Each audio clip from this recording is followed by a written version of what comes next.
بسم اللہ الرحمن الرحیم۔ السلام علیکم۔ حذیفہ ٹی وی میں آپ کو خوش آمدید کہتا ہوں۔ ایک شخص حضرت علی رضی اللہ عنہ کی خدمت میں پیش ہوا اور کہنے لگا، یا علی، آپ رضی اللہ عنہ فرماتے ہیں کہ اللہ تعالیٰ نے زمین پہ انسانوں کے لیے ہزاروں نعمتیں پیدا کی، تو یہ دکھ تکلیف اللہ نے کیوں پیدا کی؟ یہ دکھ تکلیف ہم پر کیوں آتی ہے؟ تو حضرت علی رضی اللہ عنہ نے فرمایا، اے اللہ کے بندے، شکر کرو کہ اللہ تعالیٰ نے دکھ کو پیدا کیا۔ اللہ تعالیٰ کی عظیم نعمتوں میں سے ایک نعمت دکھ بھی ہے۔ تو وہ شخص کہنے لگا، یا علی، دکھ بھی نعمت ہے؟ تو حضرت علی رضی اللہ عنہ فرمانے لگے، اے شخص، دکھ انسان کو مضبوط بناتا ہے اور خوشیاں انسان کو کمزور بناتی ہیں۔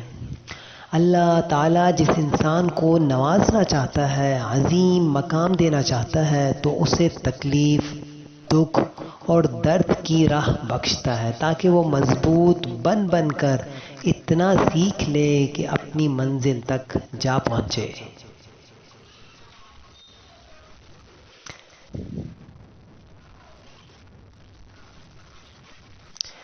یاد رکھنا، انسان کا دکھ انسان کو سکھانے کے لیے ملتا ہے، لیکن افسوس تو یہ ہے کہ انسان اس دکھ کی وجہ سے روتا رہتا ہے۔ انسان دکھ اور درد کی وجہ سے کتنا بھی روتا رہے لیکن ختم نہیں ہوتا،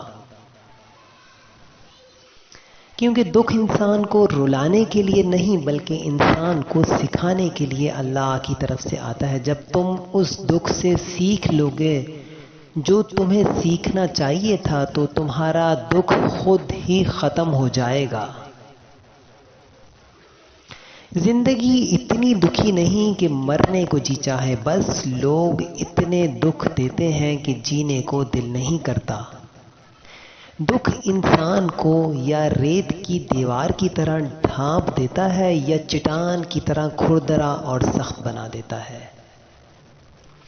یہ ایک حقیقت ہے کہ انسان کو جہاں سے پیار کی سب سے زیادہ امید ہوتی ہے، اسے سب سے زیادہ دکھ بھی وہیں سے ملتا ہے۔